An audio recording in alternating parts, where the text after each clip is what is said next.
Bueno, en primer lugar, gracias por la invitación a participar en este curso y, sobre todo, el honor de tener la última conferencia y cerrarlo. Con lo cual, bueno, no sé si es bueno o es malo, porque probablemente algunas de las cosas, o muchas, ya las habéis oído, pero estoy seguro que otras muchas de las que voy a contar no las habéis oído. Vamos a ver. La sesión tiene ese índice y tiene fundamentalmente tres bloques. Los puntos 1, 2 y 3 hablan del hidrógeno. Los puntos 4, 5, 6, 7 hablan de la cadena de valor del hidrógeno.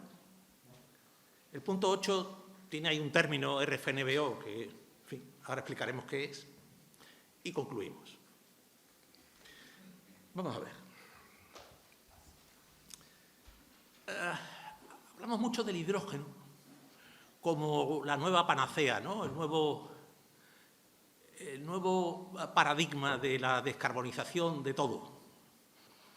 Yo he querido preparar un par de esquemas para poner de manifiesto cómo ese papel, sobre el papel, pues tiene un potencial interés muy grande. Ahí tenemos energía primaria, energía final y energía útil. Primaria es la que está en la naturaleza. Final es la que utilizan los sectores. Y útil es aquello para que yo utilizo una energía y la transformo en algo que voy a emplear. Un ejemplo.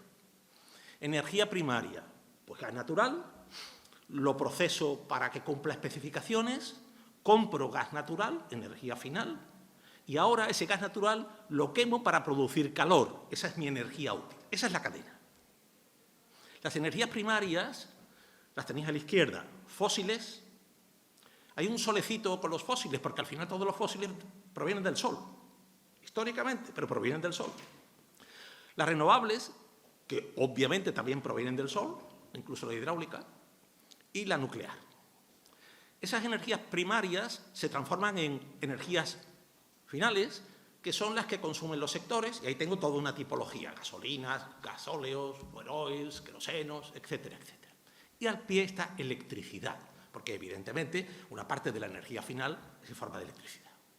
Y la industria, me centro en la industria, la movilidad ligera y de transporte por carretera, perdóname, me interesa aquí hoy poco. La industria utiliza esas energías para producir movimiento de máquinas, para producir calor, para producir frío, etcétera, etcétera. Eso es hoy. Si las previsiones y las intenciones de la Unión Europea, a través de las disposiciones de la Comisión, se materializan, mañana tenemos eso. El término descarbonizar es erróneo, porque lo que queremos es desfosilizar, porque no vamos a poder prescindir del carbono, y lo demostraré después. Pero sé instalar lo de descarbonizar. Sin carbono no hay vida. A la izquierda tenéis energías primarias, en donde he puesto una simbología. Veis que he tachado el carbón, que he tachado los derivados petrolíferos, y le pongo un interrogante al gas natural. No vamos a poder prescindir del gas natural. No nos olvidemos. Renovables. Y luego la nuclear. La nuclear le pongo un interrogante. Según los países, ¿tendrán nuclear o no tendrán nuclear? Pero eso sería una discusión de otro ámbito y para otro momento. El centro de esa figura es donde está el cambio. Obsérvese, en primer lugar, que la electricidad ha aumentado el tamaño de letra. Es decir, que tengo mucha más electricidad en un escenario venidero y tengo ahí una serie de productos de los cuales 4 de ellos tienen una E delante, e-metanol, e-metano, e-amoníaco y e-fuels, para indicar que de alguna manera provienen de la electricidad, como voy a explicar dentro de un momentito, y el hidrógeno, piedra angular de todo. Y debajo tengo biogás, biodiesel, biomasa, todos bios. Objeto, que la industria siga pudiendo tener la energía útil que necesita, pero en base a otras formas de energía final. Eso es energía. Vamos a materias primas. He escogido 2 tipos de industria, la industria química y petroquímica y la industria de los combustibles. La industria química y petroquímica, veis ahí que para fabricar plásticos, fibras, elastómeros, recubrimientos, parte de gas natural, LPG y naftas, gases licuables del petróleo. y la industria de los combustibles, parte de petróleo, que lo refina, aceites vegetales, que están entrando rápidamente con el tema de los combustibles de aviación, y metanol. Metanol porque fabrica un derivado, que es el metilterbutyléter, que es un compuesto antidetonante, que no tiene plomo, interesante. Eso es hoy. La pretensión es que mañana la situación sea esa. De manera que a la izquierda, que es el gran cambio, han desaparecido los derivados del petróleo y el gas natural como materias primas y los LPGs. Y aparece electricidad, agua y CO2. Por eso digo que no es posible descarbonizar, porque hace falta CO2, porque es que todos los compuestos de la derecha tienen carbono incorporado en su molécula. Es que si no, no tengo un plástico, tengo otra cosa. Con lo cual, de nuevo, tenemos ahí hidrógeno, metanol, amoníaco y e-fuels y metano. Fijaos, hay un denominador común, el hidrógeno y esos 4 derivados en los que me voy a concentrar en el segundo bloque de la presentación, la cadena de valor.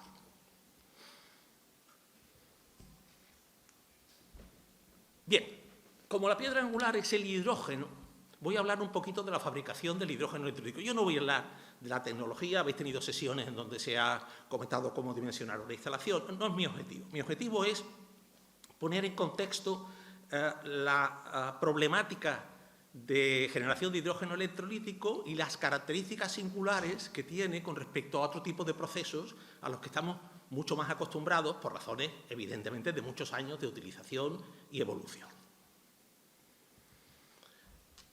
Muy simplificadamente, luego al final del bloque tengo un diagrama un poquito más detallado, pero muy simplificadamente, la electrolisis necesita, obvio, electricidad y agua, mucha agua, para producir hidrógeno y oxígeno. El hidrógeno necesita su tratamiento, hay que eliminar restos de oxígeno, necesita su preparación, su secado, su compresión y se destinará a lo que se destine. Luego tengo una pantalla específica, o sea que no voy a explicar la parte de la derecha de la pantalla, puesto que, repito, luego me voy a detener. Y en el oxígeno, pues lo mismo. Lo que ocurre es que el oxígeno a veces tiene utilidad y a veces no, y a veces se ventea. Tiene un valor económico, pero si tengo un off-taker, es decir, un consumidor, pues lo puedo procesar. Si no tengo un off-taker, pues probablemente me deshaga de él. Yo lo que quiero a continuación es mostrar unas imágenes muy visuales para que tengáis una idea de qué estamos hablando desde el punto de vista de un electrolizador y su diferencia con plantas de proceso de las que en la zona estáis acostumbrados a ver mucho, incluso desde la carretera. Para un tipo de electrolizador, el PEM, el de membrana polimérica, yo tengo unas celdas arriba, a la izquierda. Unas celdas que están constituidas por una serie de capas cuyos materiales son titanio, platino, iridio, que configuran un stack o módulo por apilamiento. En la figura superior derecha veis recuadrado en verde una celda integrada con otras celdas. En la parte inferior veis el montaje de esas celdas. La placa que tiene el robot es una celda y está ensamblándola con otras muchas celdas, 50 o 60, figura inferior derecha. Eso me da un módulo constituido por muchas celdas individuales. ¿Eso es un electrolizador? No, eso es un componente del electrolizador. Porque el módulo que lo tengo en la figura 1 lo integro para dar un electrolizador que está en la figura 2, en donde ves que hay, al menos en la foto, 1, 2, 3, 4, 5 módulos. Y el de arriba probablemente también 6 módulos. 6 módulos por 60 celdas cada uno, ya voy por 360 celdas. ¿Eso es una planta? Todavía no, porque necesito ensamblar varios de esos electrolizadores constituidos por 6-7 módulos para dar una planta. Eso es una planta. Y veis que tengo 3 unidades de 18 megavatios cada una con 12 módulos, cada una con 60 celdas. Multiplicamos y me salen miles. Eso tiene 50 megavatios aproximadamente y tiene una planta de 50 por 50. Un número grueso. Una planta de 50 megavatios ocupa 50 por 50. Pero claro, es que esa planta necesita lo que se llama, y luego detallaré, el BOP, es decir, el Balance of Plant, es decir, el resto de la planta. Porque, claro, el electrolizador no anda solo. Primero, no anda solo, necesita una alimentación eléctrica, necesita unas protecciones, necesita unas regulaciones de tensión e intensidad, necesita una alimentación de agua, necesita una evacuación del hidrógeno que sale de todos y cada uno de los módulos, con lo cual hay unos manifolds, unas tuberías de recolección, etcétera, etcétera. Es decir, que, y ahora daré cifras concretas, esa planta tiene electrolizador, pero tiene todo lo que le rodea para que sea realmente una planta de producción. Estas imágenes virtuales demuestran cuán distinto es esto de una planta convencional de la industria química y de producción de hidrógeno por la vía convencional, que es reformado con vapor de metano. Eso no tiene nada que ver. Eso es una nave, que podría ser una nave de IKEA, por ejemplo. Lo que pasa es que dentro tiene electrolizadores. No es una planta de intemperie, cuestión interesante, puesto que además supone un extracoste desde el punto de vista de las cubiertas, protecciones, etcétera, etcétera, con los requerimientos que se han comentado antes del tema de ventilación, etcétera, etcétera. Pero bueno, está ahí, son 50 megavatios. Lo que sí os llama la atención es cuando se habla con cierta alegría de 400 megavatios. Estamos hablando de 8 plantas como esa. Bien. Otra visión preciosa, en mi opinión, como amante de la ingeniería y de los diseños, de una planta de generación de hidrógeno. Ese BOP, que tiene ese nombre tan curioso, el resto de la planta, bueno, está explicitado someramente aquí. Yo no voy a entrar, ya he anunciado, yo no quiero entrar en el detalle de los componentes, pero simplemente indicar que antes del electrolizador yo tengo que preparar ese agua. Ese agua tiene unos niveles de exigencia, como probablemente os hayan dicho, en cuanto a conductividad muy elevados, un microsiemens, es decir, no puede tener sales. Ese agua hay que depurarla. Y la depuración es tanto más intensa cuanto peor es la calidad del agua de partida. CEPSA tiene un acuerdo con el Ayuntamiento precisamente de San Roque para utilizar aguas residuales. Técnicamente y tecnológicamente será factible, pero la planta tiene su complejidad. Es decir, pasar de un agua residual a un agua de un microsiemens, en fin, tiene su coste y su rechazo, porque parte de ese agua yo no la puedo utilizar. Es decir, todo lo que elimino que no puede ir en mi agua de alimentación al electrolizador tiene que ir en alguna corriente al rechazo. Y ahora tengo que verter el rechazo. Y ese rechazo hay que tratarlo convenientemente. Bien. El agua además no puede tener oxígeno. Obsérvese que hay un venteo de oxígeno ahí, en el agua de alimentación. Entra en el electrolizador, que tiene su alimentación eléctrica, y tengo los productos. El hidrógeno, tengo que separarlo de los arrastres de agua, tengo que quitarle los restos de oxígeno que lleva, una mezcla de hidrógeno y oxígeno, es algo nada recomendable desde el punto de vista de la seguridad, ya lo es el hidrógeno en sí, si además lleva oxígeno. Con lo cual, bueno, tengo ahí una compresión posterior, un secado, etcétera, etcétera. A la derecha hay unas cifras orientativas. Una planta de 50 megavatios, de 100 megavatios, cuesta unos 230, 250 millones de euros. De eso, ¿cuánto es el electrolizador? La tercera parte. La tercera parte solo, el resto. El resto es el balance de planta. Llama la atención que un compresor de hidrógeno para una planta de 100 megavatios vale 40 millones de euros.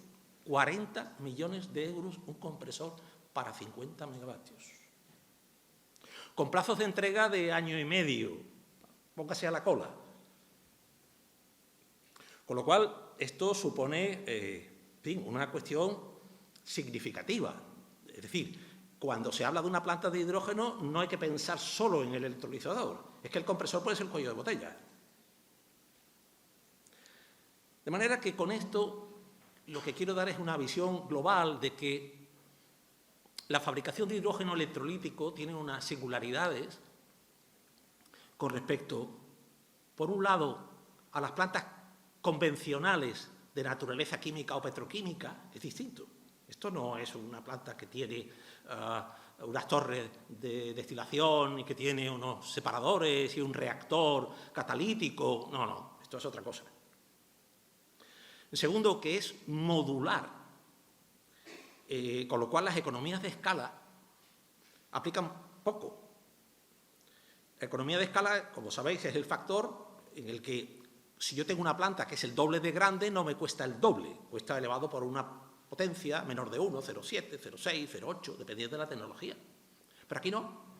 Aquí lo único que afecta a la economía de escala es el BOP, que es posible que si tengo una planta de 100 y una de 200, ese BOP pueda reducir costes, o la ingeniería también, no cuesta el doble hacer una ingeniería de una planta de 100 que una planta de 200. Pero los electrolizadores, mientras más. Y no tengo rebaja por comprar muchos, no os creáis.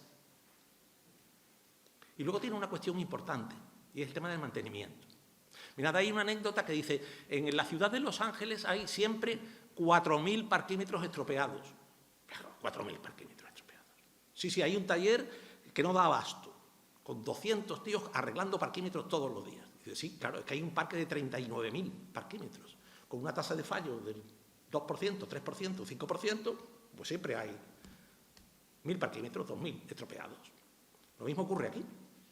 Yo tengo una multiplicidad de sistemas con sus necesidades de mantenimiento, sus posibilidades de fallo y sus necesidades de reparación. Puedo, evidentemente, aislar. Yo no tengo que parar el electrolizador cuando hay un módulo que falla. Pero eso quiere decir que las necesidades de operación y mantenimiento se multiplican. Y en tercer lugar y última observación, esto es un tipo de actividad industrial distinta de la que está acostumbrada habitualmente la industria química y petroquímica. Y en segundo lugar, no fácilmente accesible para compañías cuyo negocio original es el de producción eléctrica, por vía fotovoltaica o eólica. Que hay una tendencia natural y lógica a que si yo tengo una planta de generación eléctrica y hay una posibilidad de sacarle más valor añadido a esa electricidad fabricando hidrógeno, yo monto una planta de hidrógeno. El hidrógeno, como habéis visto por la presentación de Victoria Iglesias, tiene sus peculiaridades desde el punto de vista de la seguridad. La industria del refino está absolutamente acostumbrada desde siempre a manipular hidrógeno con todas las prescripciones de seguridad, hidrógeno a presión, sin problema. Pero no todas las compañías tienen ese expertise, tienen ese conocimiento que hay que adquirir para gestionar y manejar hidrógeno de forma segura. El electrolizador, luego hablaré un poquito más de la tipología, que he mostrado es el PEM. El electrolizador del futuro es el de óxido sólido. El de óxido sólido es mucho más simple, más eficiente y no requiere metales preciosos. Con lo cual, el suministro de materias primas críticas pierde importancia. Materias primas críticas que al final ya sabéis que vienen de China por la vía directa o indirecta. Es decir, a través de yacimientos en África o en Australia, propiedad de los chinos o de los chinos directamente. El SOE, luego daré algún dato adicional de rendimientos y precios, es el futuro, lo que pasa es que todavía está en un nivel de desarrollo tecnológico relativamente bajo. Aquí lo tenéis. Niveles de desarrollo tecnológico. El TRL es un indicativo de cómo de cerca del mercado o en el mercado está una tecnología. Y ahí tenéis los diferentes niveles. La alcalina y la PEM son comerciales. La SOE está en 7. 7 es una demostración a gran tamaño y la AM está ahí en prototipo grande. Con lo cual, membrana aniónica. Con lo cual, bueno, pues SOE va a subir su nivel de disponibilidad tecnológica con el paso del tiempo y va a reducir costes. Y esto es lo que se muestra aquí. Vamos a ver, la figura tiene dos partes. La parte de la izquierda se centra en el consumo específico, es decir, cuántos kilovatios hora de electricidad necesito para un kilo de hidrógeno. Es un dato básico, porque como veremos dentro de un momento, el mayor componente del coste de operación de un electrolizador es la electricidad, obviamente, claro. Con lo cual, bajar 1 o 2 kilovatios hora por kilo cuando estoy fabricando Cientos de toneladas son muchos kilovatios. Pues bien, ahí tengo a la izquierda del todo, para alcalinas PEM y SOEC, los rangos de consumo específico. El estado del arte, el SOA, el estado del arte, marca 50. En la práctica hoy estamos hablando de 52, 54. Es decir, los proyectos que estamos haciendo con las especificaciones de los fabricantes son 54. 54 kilovatios hora por kilo de hidrógeno es el número a retener. Fijaos que el SOEC está por debajo. Está por debajo con una pequeña observación ahí en vertical que necesita 10 kilovatios hora térmicos, porque el SOEC opera a alta temperatura, 800, 900 grados. Eso puede ser un inconveniente, pero también una ventaja, porque si estoy en una instalación, en un enclave industrial, tengo calores residuales que puedo aprovechar con bomba de calor para subirlos a un nivel térmico adecuado y puedo aprovechar ese calor residual que a lo mejor hoy no tiene uso para operar mi electrolizador. La evolución la tenéis ahí, bajará a 45 o no, el SOEC bajará a 40. Vamos a la derecha. A la derecha tengo cuáles son el CAPEX, es decir, la inversión, en dólares por kilovatio de potencia instalada. El coste de alcalina es más bajo que el del PEM, sin embargo se está imponiendo el PEM porque alcalina tiene alguna problemática desde el punto de vista de los reactivos, de las soluciones alcalinas, el tratamiento, la reposición. Eso es que está por las nubes, 2000 y pico. Pero se espera que en 2030 se iguale el PEM y SOEC. Si se igualan en costes y los rendimientos de la izquierda se alcanzan, es imbatible, porque tiene el mismo precio en CAPEX, pero un OPEX mucho más bajo. Bien, estas perspectivas se cumplen luego o no se cumplen, pero son las que hay a fecha de hoy de fuentes solventes.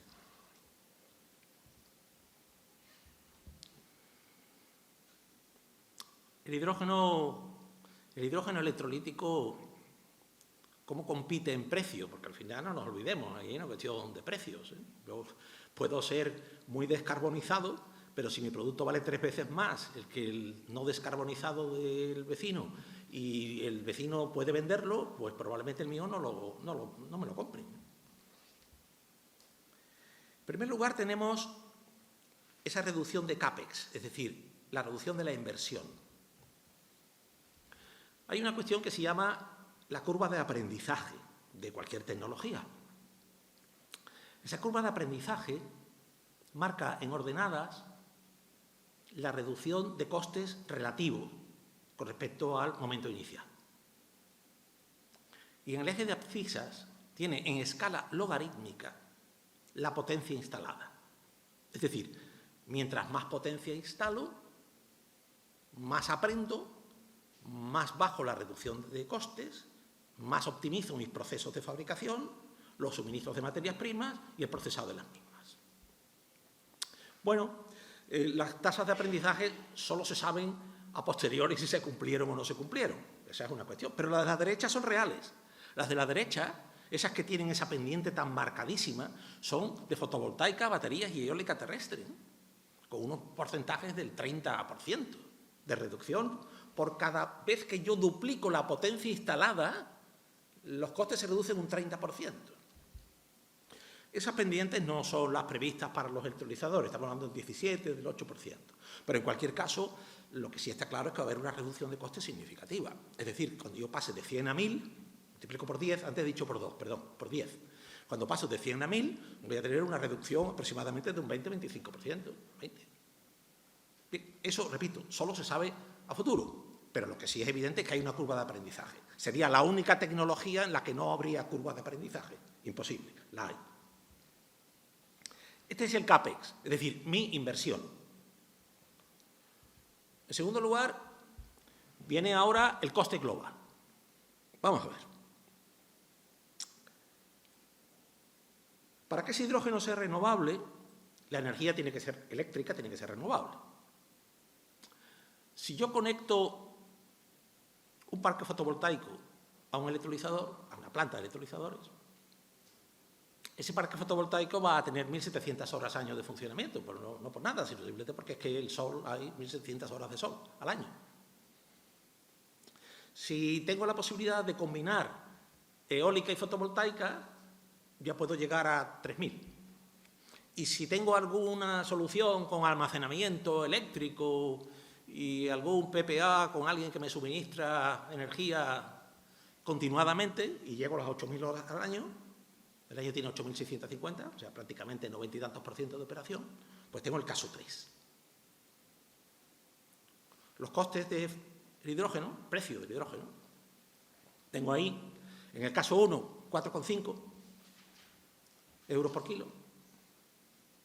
Si tengo más horas de funcionamiento, pues tengo 3,5, 3,6, y si tengo más horas de funcionamiento, tengo 3.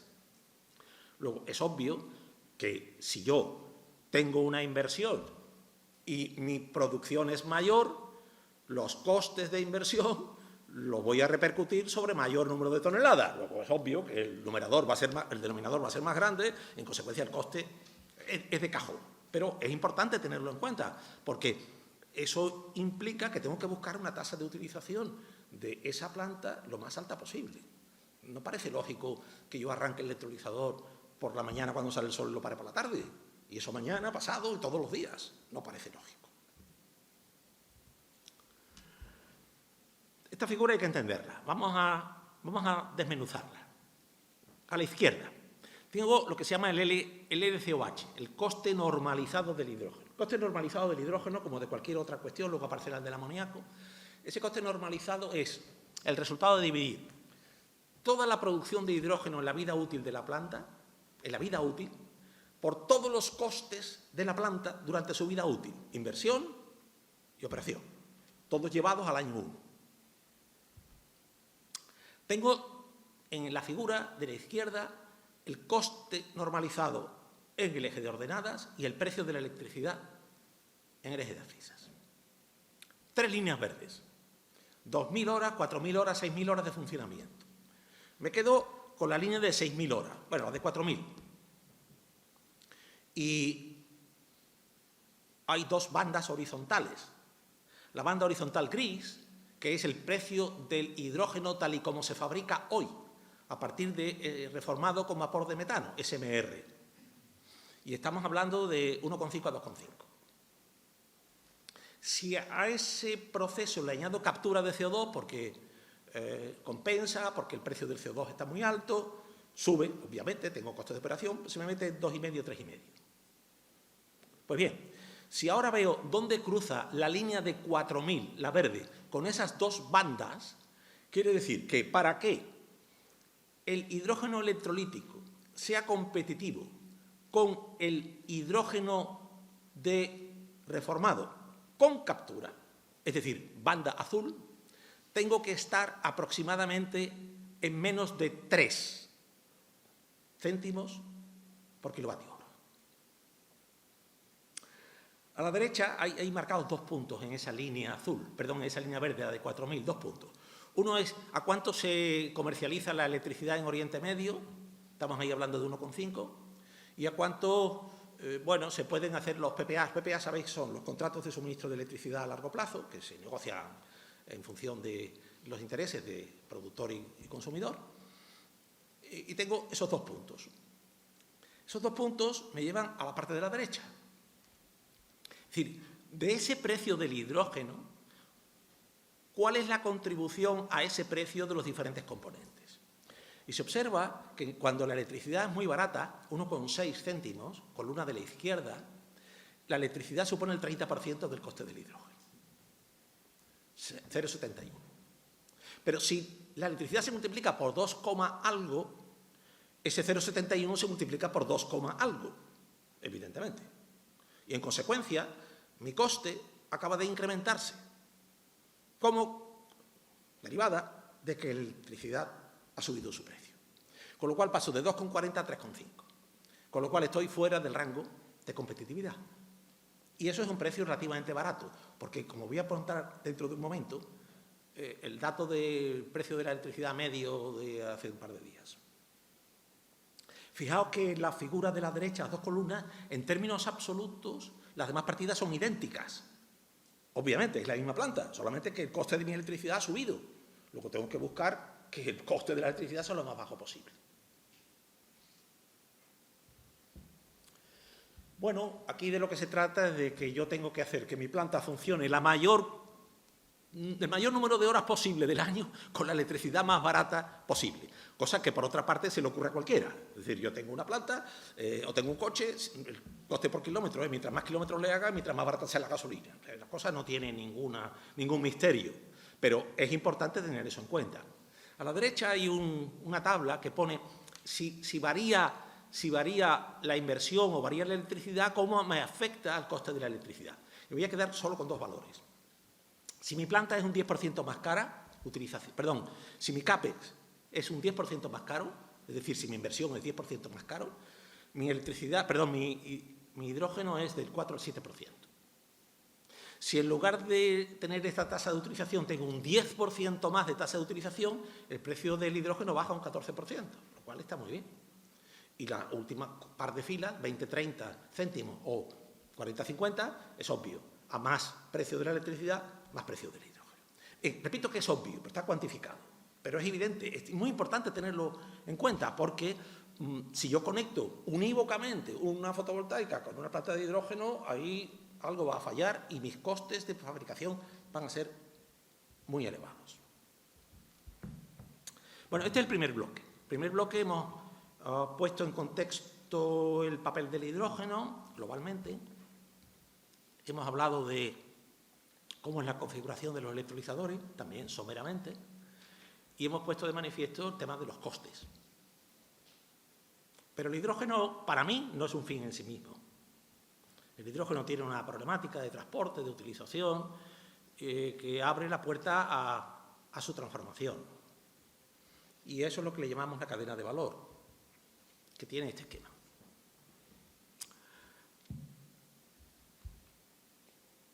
Arriba tengo el uso directo.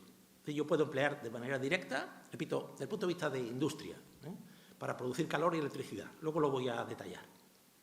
En la parte inferior del todo tengo fabricación de amoníaco. Esa fabricación de amoníaco necesita nitrógeno y da un producto que puede ser finalista o no. Es decir, puedo usarlo como tal amoníaco o puedo transportarlo para luego descomponerlo. Lo hablaré después. Aparece ahí un tolueno. Ese tolueno es un carrier, es decir, un portador, porque el hidrógeno transportarlo es muy costoso y muy complicado. Con lo cual hay que buscarse alternativas para transportarlo. Y una es combinarlo con tolueno. Tengo metilciclohexano, lo llevo en un barco y luego allí lo descompongo para quitarle hidrógeno. Tengo un problema, es que el barco tiene que volver con el tolueno, salvo que tenga un mercado para el tolueno donde he ido. En la parte central me interesa mucho. Fijaos que hace falta CO2. No es posible descarbonizar. Hace falta CO2, hace falta carbono. ¿Para qué? Para fabricar metano, para fabricar metanol y para fabricar combustibles. Voy a detallar a continuación el metanol, el amoníaco, los e-fuels, el uso térmico y el uso para producción de electricidad. Uso térmico. Bueno, es factible, por supuesto, quemar hidrógeno para producir entalpía. Claro. Lo que pasa es que no valen las instalaciones existentes. Y no valen porque las propiedades del hidrógeno y del gas natural, al que está llamado a sustituir, hipotéticamente, no son las mismas.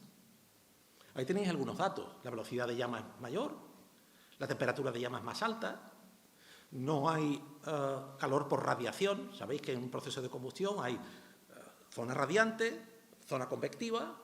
La zona radiante es de alta temperatura, se transmite por diferencia de temperaturas y hay unos coeficientes de transferencia muy grandes. La zona convectiva, los coeficientes son menores, hace falta más superficie. Claro, si yo no tengo llama radiante, pues todo tiene que ser convectivo. Luego mi instalación, la parte radiante, ya no sirve. Tengo que poner la parte convectiva más grande. Pero es que además, como la temperatura es más alta, produzco más óxido de nitrógeno. Hay por ahí instalado una cosa que dice, no, la combustión de hidrógeno, perdóname el tono, solo da agua.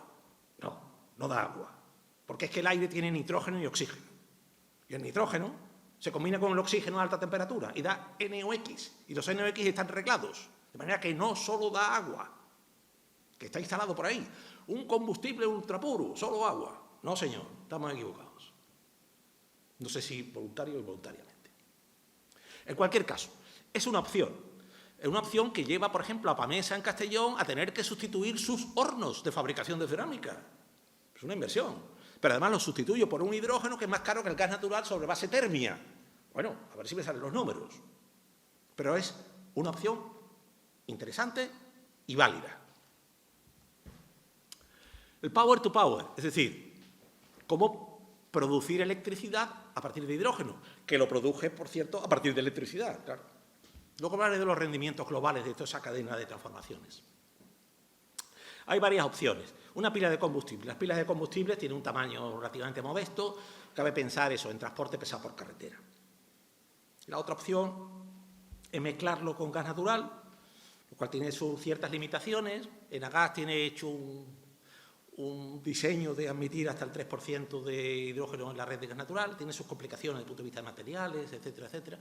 No es el caso. Luego, si hay lugar y alguien pregunta, hablamos. Puedo utilizar amoníaco. Amoníaco, por cierto, que tiene nitrógeno, que se añade al nitrógeno del aire, con lo cual NOx, no nos olvidemos. Y la opción buena sería turbinas de gas, turbinas de hidrógeno, igual que hay turbinas de gas natural, turbinas de hidrógeno. Están en desarrollo porque efectivamente las propiedades del hidrógeno son distintas desde el punto de vista de transferencia de calor, propiedades de combustión, pero habrá dentro de unos años, hay turbinas de gas turbinas de hidrógeno para producir directamente, metiendo hidrógeno en una turbina, acciono un alternador y tengo electricidad. Ahí aparecen unas siglas un poco misteriosas arriba, ¿no? Rutas Power to Gas, Power to Fuels, a combustibles, y Power to productos químicos. Utilizo la terminología en inglés porque es la que está instalada y está en todos lados. O sea, si yo pongo ahí otros términos, no se va a entender. Nos vamos a quedar con la parte de la izquierda, donde aparece electricidad, electrolisis, y aparecen alcalinas y PEM, las dos que están comerciales. Fijaos que hay una barra verde transversal de hidrógeno. Es decir, ya tengo el hidrógeno. ¿Y ahora qué hago? Puedo hacer muchas cosas. Por ejemplo, en la parte de la izquierda, puedo fabricar amoníaco. ¿Cómo? Necesito nitrógeno, porque claro, el amoníaco es NH3, con lo cual necesito nitrógeno. Por cierto, que para que sea renovable, esa electricidad de la unidad de separación de aire, ASU, tiene que ser también renovable. El segundo producto es hidrógeno. Y ahora viene la colección de los que tienen carbono. Como tienen carbono, tengo que ponerle CO2, si es que no hay otra vía.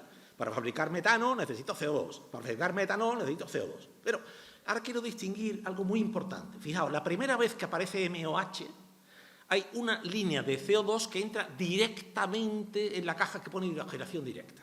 Directamente. Es decir, cojo CO2 e hidrógeno, metanol.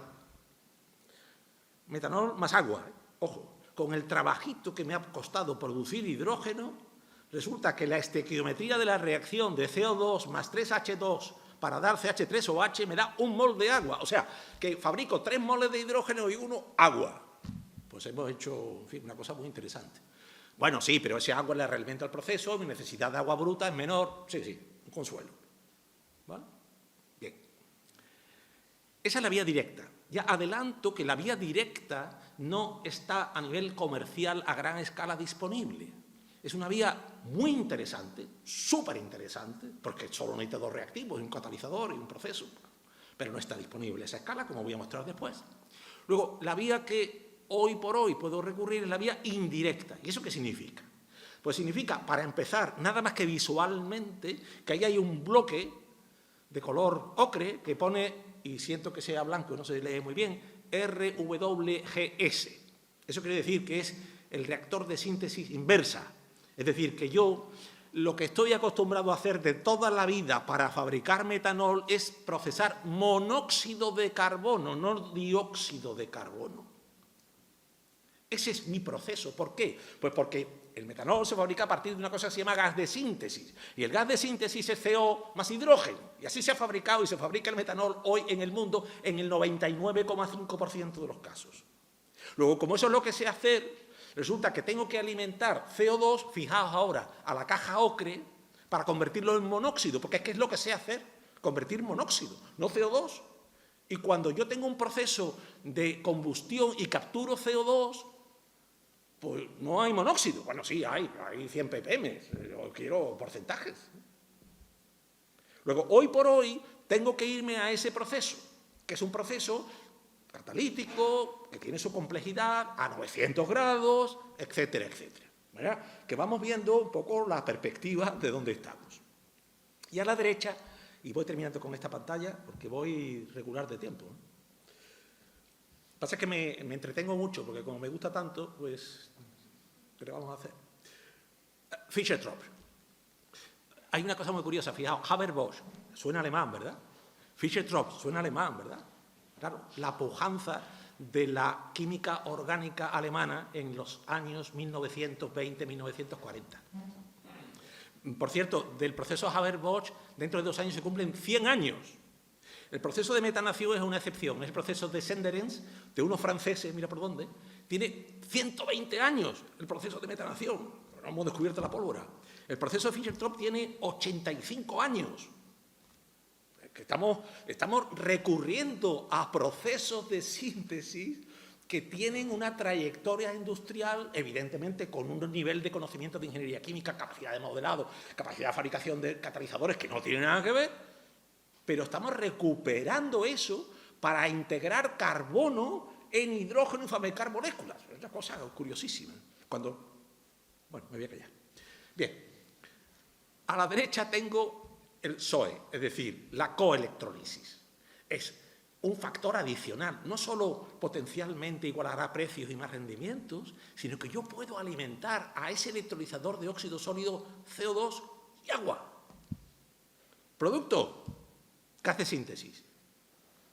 Ha desaparecido el reactor RWGS.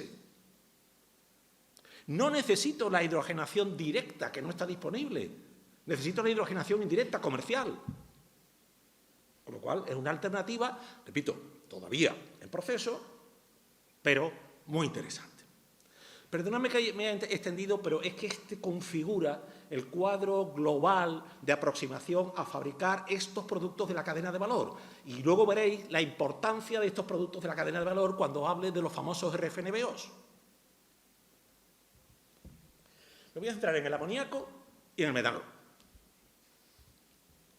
Esta es una noticia del octubre, donde se dice que desde Cepsa, Algeciras, se va a transportar metanol o amoníaco al puerto de Róterdam. Bueno, hay que fabricar metanol o amoníaco. Sale un anuncio de Mars que dice que va a hacer una planta de 1 millón de toneladas de metanol en Algeciras. Bueno, muchas toneladas me parecen. Luego vamos a dar algunos números. Pero el proyecto está ahí y avanzando. Hoy, el amoníaco se fabrica a partir de gas natural y fuelol pesado. El punto azul de la derecha y el punto negro. De renovable, nada, cero. No nos engañemos. ¿Para qué se utiliza el amoníaco? Fertilizantes. Sabéis que el proceso Haber-Bosch siempre se ha ponderado como es el proceso que ha permitido a la humanidad fijar el nitrógeno atmosférico para incrementar la producción de alimentos, de cultivos. Bien. Fertilizante, el punto verde. El tamaño del punto verde indica que es para lo que se utiliza el amoníaco. En otros usos, poco, y empleo directo, hoy por hoy, nada. El proceso Haber-Bosch, repito, 1925, es un proceso en que, concebido y operando muchísimas plantas en el mundo, gigantescas, 5.000 toneladas día. Porque está pensado de otra manera, está pensado para coger gas natural en grandísimas cantidades, procesarlo en grandes reactores, fabricar gas de síntesis, sin ningún problema. Separo el CO2, cojo el hidrógeno, lo combino con nitrógeno y ya está. Pero claro, ahora dice el mercado, 5.000 toneladas, yo no tengo electrolizadores capaces de producir hidrógeno para 5.000 toneladas al día. Yo tengo una plantita que puede fabricar 50 a 100 toneladas al día de amoníaco, no tengo más. Y claro, los licenciatarios de los procesos han adaptado lo que se llama el downsizing, es decir, reducción de escala de fabricar plantas de amoníaco acordes con las producciones de hidrógeno electrolítico, no acordes con las producciones de hidrógeno por reformado con vapor de metano. Claro, nuevos entrantes en este mercado que no tienen experiencia en industria química y que se encuentran con una planta que opera a 100 o 400 bares, pues como que, en fin, hace falta un background para eso, hace falta una trayectoria. Yo, si tengo una planta de fotovoltaica, ponerle a una planta de amoníaco, puedo hacerlo, pero necesito un equipo capaz, de gente que sepa, operación, temas de seguridad importantísimos, etcétera, etcétera. Luego, quiere decir que la industria tiene su complejidad. Estamos todo el mundo fascinado por la tecnología, pero tiene su complejidad. Aquí me voy a detener muy poquito. Simplemente poner de manifiesto que la inversión es muy importante. Una inversión, estamos hablando de $4.000 por tonelada año, si meto la generación eléctrica. Si la planta es pequeña, a la derecha, el CAPEX de la síntesis de amoníaco domina. Si la planta es grande, domina el CAPEX de hidrógeno. En cualquier caso, es una inversión muy significativa y unos costes de operación relativamente altos. Me voy a detener en esta. De nuevo tengo ahora el LCOA, es decir, el coste normalizado del amoníaco. Y lo voy a comparar con el amoníaco que se vende, a ver si mi amoníaco me lo va a comprar alguien. Tengo en el eje de ordenada el coste del amoníaco, en el eje de abscisa el precio de la electricidad. Al final, la electricidad es la que manda. Tengo dos líneas amarillas. La línea superior es una electrolisis que opere hoy. 2021, la reducción de costes ha sido poco significativa. La fuente es del 2021, es la que hay. La línea discontinua amarilla es lo que se espera del coste de electrolisis en el 2030, como consecuencia de la famosa curva de aprendizaje que hemos mencionado hace un instante.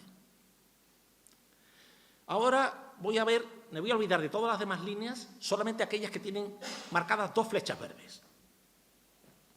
La flecha verde de la izquierda me marca la intersección de una línea azul discontinua, que es el reformado con vapor de gas natural, SMR, Steam Methane Reformer, sin captura, CCUS. Rango bajo, es decir, muy barato. Pues el punto de intersección de esas dos líneas, marcado con la flecha verde, quiere decir que la electricidad tiene que ser, vamos, de 3-4 céntimos. 3-4 céntimos. Si el gas natural está caro, me voy a la otra flecha verde, el precio puede ser 36-38 céntimos kilovatio hora. No es el precio de un PPA, es decir, no es el precio de un contrato de suministro de electricidad, pero me fui a la página de la OMI hace un par de días y estaba a 0,97. O sea, 0,97 se me sale de la figura por la derecha. Quiere decir con eso que la base de competitividad del hidrógeno, del amoníaco y del metanol renovable y de los e-fuels está en un precio de la electricidad renovable muy bajo y B, en una penalización muy alta por emisión de CO2, que es la doble palanca. Si a mí emitir CO2 me cuesta, como cuesta hoy, 100 euros, pero mañana me cuesta 150, ya penalizo ese SMR sin captura, porque yo tengo que pagar 150 euros por cada tonelada que emito, con lo cual el precio ya no es ese, sube la línea. Y si sube la línea, quiere decir que la intersección se mueve a la derecha y, como consecuencia, el precio de la electricidad admisible para competitividad es más alto. ¿Está entendido? Vamos a ver, el amoníaco para transportar. Esa figura es enormemente interesante. Tengo que decir que a mí me parecen casi todas interesantes, que por eso las he puesto, claro, si no me pareciesen interesantes no las pondría. Eje de la izquierda, densidad volumétrica, es decir, en un litro cuántos megajulios tengo de un determinado producto. En el eje de abscisas, densidad en peso. Pero claro, el problema de los barcos es que no están limitados por peso, sino por el tamaño de los tanques. Y el tamaño del camión está marcado por el tanque del camión, no por el peso. Luego, lo que tengo que mirar es cuántos megajulios meto en un camión, por volumen. Diésel y gasolina, 35. Amoníaco, 12. Bueno, tercera parte. Hidrógeno, menos, pero además con una precisión interesante. Hidrógeno líquido. ¿Sabéis, probablemente sí ya después del curso a cuánto licua el hidrógeno? A menos 253 Celsius. Eso es 20 grados por encima del cero absoluto. O sea, la cantidad de energía eléctrica para comprimir el hidrógeno, expandirlo, enfriarlo. Joule Thomson, gigantesca. La otra opción, 700 bares. 700 bares son muchos bares, ¿eh? La pared del tanque pesa más que el barco. Perdón, que el hidrógeno que llevo, por supuesto. Hay quien dice que mueve un camión de 20 toneladas para transportar 20 kilos de hidrógeno. Y el número es real. Luego, alguien podría decir, bueno, y entonces, si el amoníaco y el hidrógeno líquido están a la misma altura, ¿por qué transporto amoníaco y no hidrógeno líquido? Una razón muy sencilla. Porque el hidrógeno, perdón, digo bien, el hidrógeno líquido es a menos 253 y el amoníaco es a menos 33. Claro, a menos 33 que la del propano. Y estamos acostumbrados a transportar propano líquido, sin problema ninguno. Luego ahí hay una diferencia interesante. Tiene inconvenientes. ¿Por qué? Pues porque resulta que del amoníaco solo el 18% es hidrógeno, el resto es nitrógeno. O sea, estoy transportando un inerte. Bueno, si en el sitio de destino voy a usar hidrógeno, tengo que descomponer el amoníaco en cracking. Un reactor de cracking, que no están todavía a escala de estos tamaños, que sea un problema, de las escalas necesarias y que el desarrollo tecnológico va detrás. Ahora hablaré de lo que le llaman el system thinking, en la pantalla del balance. Pero bueno, es interesante. Y sobre todo si tengo un destino para el amoníaco en el puerto de recepción, ningún problema. Con lo cual, el amoníaco es una opción. Pierdo el 30%. De toda la energía que tengo, la pierdo en el camino. De forma que tengo lo mismo. El punto azul a la derecha es el 2/3 del total, y a partir de gas natural y a partir de fuelo pesado el tercio restante. Marginal, a partir de hidrógeno y renovables, marginal. Aquí el tema de usos es bastante más amplio, porque el metanol es una materia prima para otros derivados, es una base de combustibles, de manera que fijaos que hay muchas barritas, que yo no voy a entrar en el detalle, pero está llamado a incrementar su papel y su importancia, como diré al final de esta sección. Aquí tengo la misma figura. Dice, bueno, ¿y el metanol? Hombre, el metanol mejora el amoníaco. Estamos hablando de 10 frente a 16.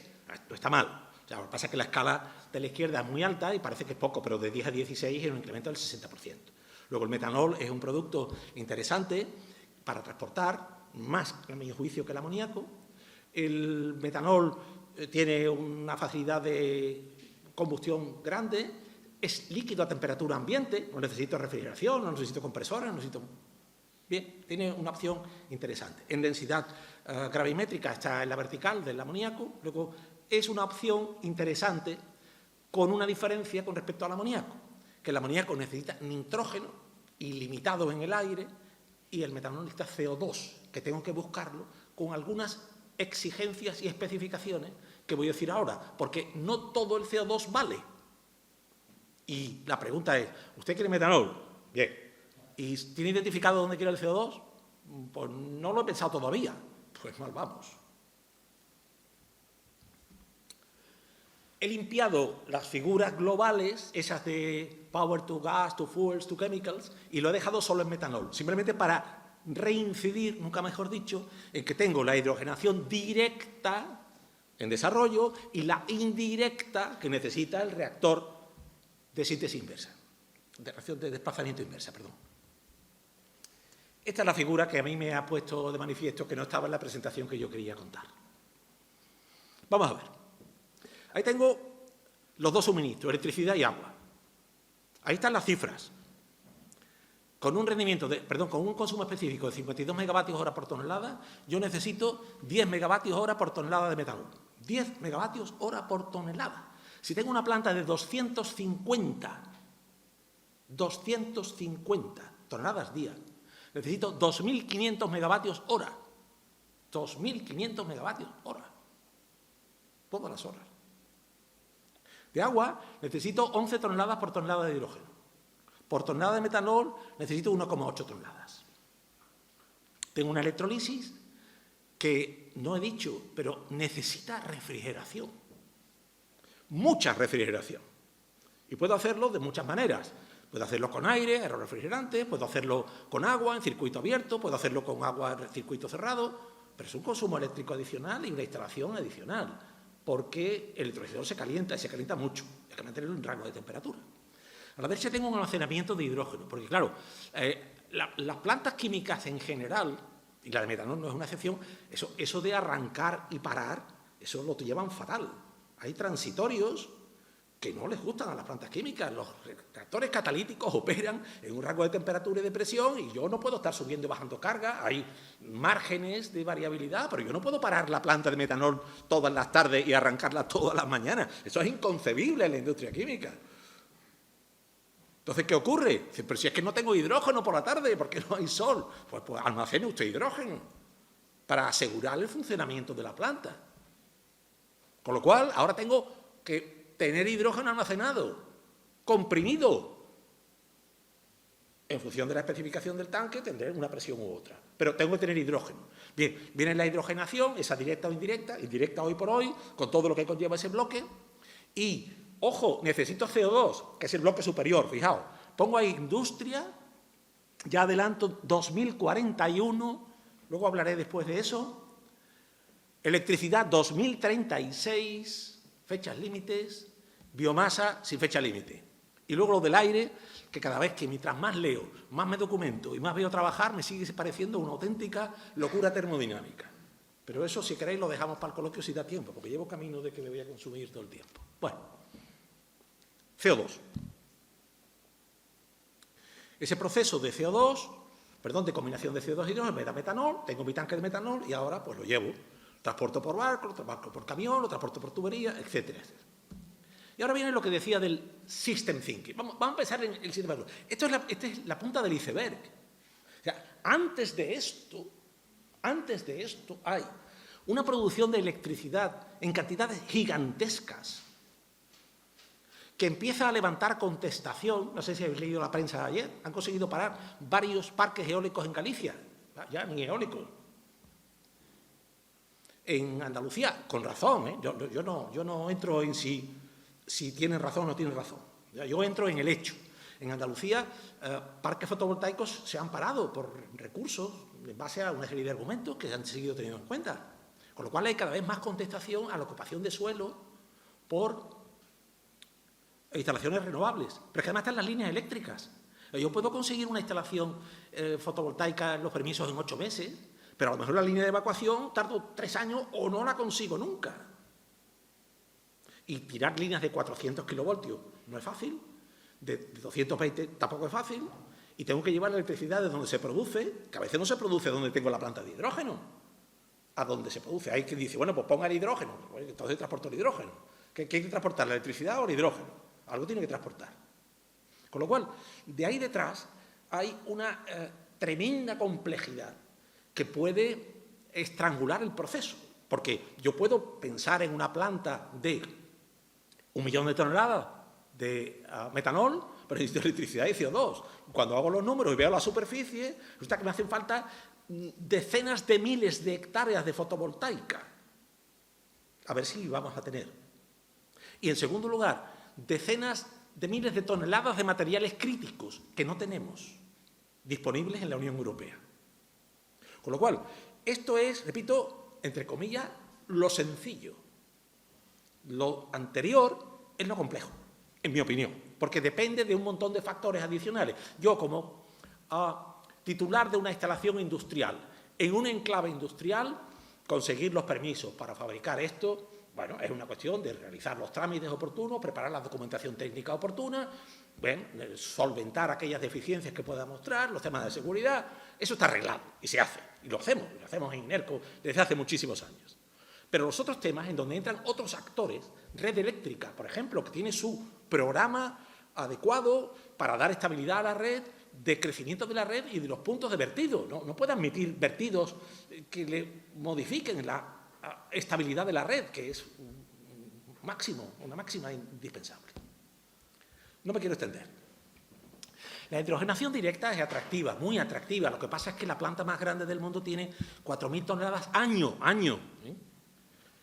Con lo cual, eso es una planta de piloto de demostración grandecita y está desarrollándose el proceso. Hay una planta en el sur de Chile, pero con un aerogenerador, ojo, un aerogenerador. Con lo cual, bien, de eso a una escala industrial hay. Pero estamos en el proceso, evidentemente. Esta es la última de metanol. Y puestos a la ensoñación tecnológica, y yo soy dado a ella porque me gusta mucho, el metanol no es solo un combustible. El metanol puede utilizarse en dos procesos que se llama metanol a olefinas, el MTO, y otro proceso que se llama metanol to aromáticos. Y diréis, bueno, ¿y las olefinas y los aromáticos? Bueno, las olefinas son las bases de todos los polímeros. Metileno, propileno, absolutamente. Todos los elastómeros, todas las fibras. Es decir, eso que puse hace un ratito, que ponía elastómeros, fibras, todo puede provenir de metanol. Y los aromáticos son la base de infinidad de productos que utilizamos cotidianamente. Luego, hipotéticamente, si yo tengo hidrógeno, CO2 y metanol, a partir de ahí puedo olvidarme del petróleo, hipotéticamente. ¿Por qué? Pues porque muchos de esos procesos todavía no están en una escala comercial suficiente y a un precio suficiente como para ser competitivos. Repito, la competitividad vendrá de una penalización de la emisión de CO2 de otro tipo de procesos. No cabe ninguna duda. Estoy entrando en la última sección del segundo bloque. El segundo bloque era la cadena de valor. Y he visto metanol, amoníaco antes, y ahora los combustibles Fischer-Tropsch, los e-fuels. Aquí están los amigos Fischer y Tropsch. No pueden negar que son alemanes. Fuera de toda duda. El proceso Fischer-Tropsch es un proceso que combina CO e hidrógeno para dar gases, gasolinas, queroseno, gasoil. Este proceso parte de gas de síntesis, es decir, esa mezcla de CO e hidrógeno. Los alemanes, en el año 40, en Segunda Guerra Mundial, sufrieron un embargo de crudo y no podían fabricar gas de síntesis a partir de derivados petrolíferos, que era lo sencillo, pero tenían carbón y fabricaron gas de síntesis a partir de carbón y fabricaron gasolina a partir de carbón. Ahora Fischer-Tropsch fabricará gasolina a partir de hidrógeno electrolítico. Pero es un proceso que ha sido utilizado en Alemania hasta el año 50 y tantos, en Sudáfrica, que también tienen carbón y no tenían petróleo por las mismas razones del apartheid, hasta el año 70-80, de hecho hay plantas funcionando todavía, con lo cual es un proceso que, bueno, está ahí y es disponible. Lo que pasa es que es costoso, muy costoso. Esa pantalla, yo no voy a explicar el diagrama de flujo, solo me voy a quedar en 4 o 5 detallitos. Fijaos, a la izquierda tengo mi electrolizador, que tiene un rendimiento del 60%. Ya le he perdido, perdonad la expresión, el cariño al 40% de la electricidad que ha aportado a la planta. Tengo hidrógeno, que lo comprimo, y lo pongo en una cosa que se llama, ya no suena, RWGS, el reactor de desplazamiento inverso. 900 grados. Eso no se puede electrificar, también os lo digo. No se puede calentar a 900 grados con electricidad un reactor. Paso por ese reactor para fabricar CO, porque el CO2 no me sirve para la síntesis de Fischer-Tropsch, es el monóxido de carbono. Y ese monóxido de carbono lo alimento al reactor de crudo que aparece ahí, aparece crudo, y tengo unos productos. Fijaos que he marcado en megavatios, en rojo, la electricidad que alimento, 1 megavatio hora, y la energía en forma de megavatios hora que saco como producto. Y la suma de 0,1 y 0,2, 0,3, ¿es 0,1? Sí. 0,37. Rendimiento 37%. Ese es el rendimiento del proceso Fischer-Tropsch.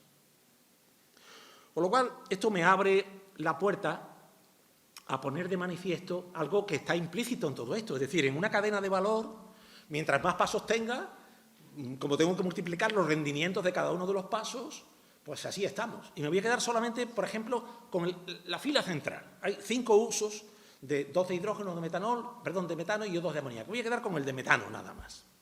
Power to power.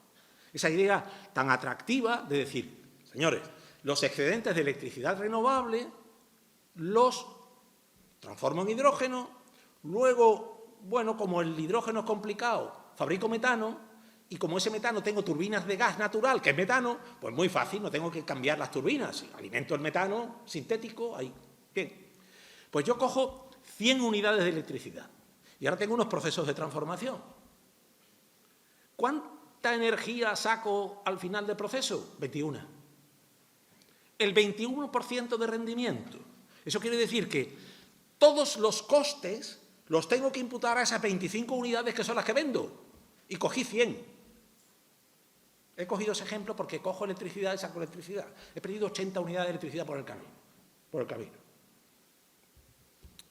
Estamos entrando en el final, en la última sección. Un término ahí un poco oscuro, los RFNBOs. Ya adelanto que los RFNBOs es el nombre administrativo de la Comisión Europea para el metanol, el amoníaco y el hidrógeno, entre otros. ¿Por qué la importancia? Pues porque es la regulación. ¿Qué son los RFNBOs? Combustibles líquidos y gaseosos de origen no biológico. El NBO es Renewable Fuels of Non-Biological Origin. No biológico. Pero no biológico es un matiz muy importante. A veces las disposiciones de la Comisión hay que leerlas 14 veces. Y no siempre se atina con el contenido real. Se refiere al contenido energético. Es decir, que la energía que yo use para fabricar ese producto no puede provenir de biomasa ni de biogás. Tiene que ser renovable, pero no provenir de esas fuentes. No afecta al CO2, paradójicamente, como muchos creen. No afecta al CO2. El CO2 puede ser biológico o no biológico. Nada dice la disposición al respecto. Con lo cual, tengo esas fuentes que aparecen ahí, sobre las que luego volveré un poquito en la última pantalla antes de las conclusiones. Producción eléctrica, puedo coger el CO2. Puedo coger el CO2 de la industria, puedo coger el CO2 de las plantas de biogás, de las plantas de biomasa. Lo que no puedo es usar energía para subir el CO2, que está en el nivel de oxidación más bajo posible, a el nivel superior, metano. Ese salto energético, tened en cuenta que en el proceso de combustión el carbono se combinó con el CO2, liberó una entalpía y por eso está tan abajo en el nivel energético, porque ya la liberó. Si ahora quiero restaurar el combustible, tengo que dar esa entalpía que liberó en el proceso de combustión. Ese es el salto. Esa energía no puede ser de origen biológico. A eso es lo que se refiere la nomenclatura. ¿Qué son los RFNBOs? Ahora pongo el esquema pensando en la regulación, no en la parte tecnológica. Ahí los tenéis. Tengo 3 líneas. La primera, metanol y e-fuels, que necesitan captura de CO2. Línea central, hidrógeno, un RFNBO como un pino de grande. Abajo, amoníaco, nada nuevo. O sea, a la derecha tengo amoníaco, hidrógeno, metanol, metano y e-fuels, los mismos que estoy viendo. Lo que pasa es que ahora se llaman RFNBOs y se llaman RFNBOs porque hay una exigencia de consumo de RFNBOs en los sectores para los próximos años, que voy a explicar. Aquí está. De manera que la directiva establece que la industria en el año 2030 tiene que utilizar hidrógeno renovable entre un 42 y un 60%. Segundo lugar, ¿vale cualquier hidrógeno? Que esa es otra pregunta vital para los promotores. ¿Vale cualquier metanol? No. Tiene que ser un metanol que tenga una huella de carbono asociada a su proceso de fabricación. Ahora voy a explicarlo un poquito. Daría para otra hora y media, pero voy a explicarlo en 5 minutos. Un 70% menos de 94. O sea, se define como un nivel de referencia 94 gramos de CO2 por megajulio. Dice, su RFNBO, llámese amoníaco, llámese metanol, llámese e-fuels, tiene que tener una huella de carbono calculada, repito, como dice la norma, menor del 70% de 93,4. Es decir, el 30% de 93,4 como máximo. Y para el hidrógeno, 73,4. Alguien diría, bueno, ¿y por qué 73,4? Y no 73,5, 74, 75, ¿no? No, porque 73,4 por 94 da 25. De estas cosas de la regulación que dices, bueno, vale, pues bueno. Garantías de origen, como la electricidad. Yo tengo que saber que el producto se ha fabricado con electricidad renovable en determinadas condiciones, con relación temporal. Complejísimo, complejísimo. Y ahora vienen los objetivos, porque de ahí la importancia del RFNBO, el fábrica de metanol. Y es que la emisión de gases de efecto invernadero en el transporte tiene que ser un menos 14,5% en 2030. ¿Cómo? Usando biocombustibles y RFNBOs. Luego, si alguien tiene que cumplir, todos, con la normativa, tienen que usar RFNBO. Luego habrá una demanda de RFNBOs. Y en el transporte por carretera, 5,5%, tiene que ser no ya de reducción de emisiones de gases de efecto invernadero, sino en cuantía de RFNBOs. Y en transporte marítimo, el 1% mínimo. Con lo cual, como hay una exigencia de uso por los sectores para descarbonizarse, pues habrá que fabricar estos productos porque los sectores lo van a demandar. Yo no voy a entrar en la fórmula, y más a las 2 menos 10 del último día de toda la sesión. Yo simplemente quiero decir que hay un procedimiento muy complejo de cómo calcular esa huella de carbono. Un procedimiento que establece una fórmula, la que está en la parte superior, donde yo tengo que tener en cuenta los inputs al proceso. Es decir, cada input al proceso tiene una huella de carbono. Si yo pongo CO2, tiene una huella de carbono. Esa huella de carbono no es el CO2, no, es cuánto CO2 emití para tener CO2 disponible, que es distinto. La electricidad. La electricidad, estamos buscando un calificativo. La Comisión ha hecho lo que le ha dado la gana. ¿Por qué? Pues porque la electricidad renovable tiene una huella de carbono. Baja, pero la tiene. ¿Cuánto? Fotovoltaica en suelo, 30 gramos de CO2 por kilovatio hora. 30 gramos. ¿Eso es mucho o es poco? Eso es poco.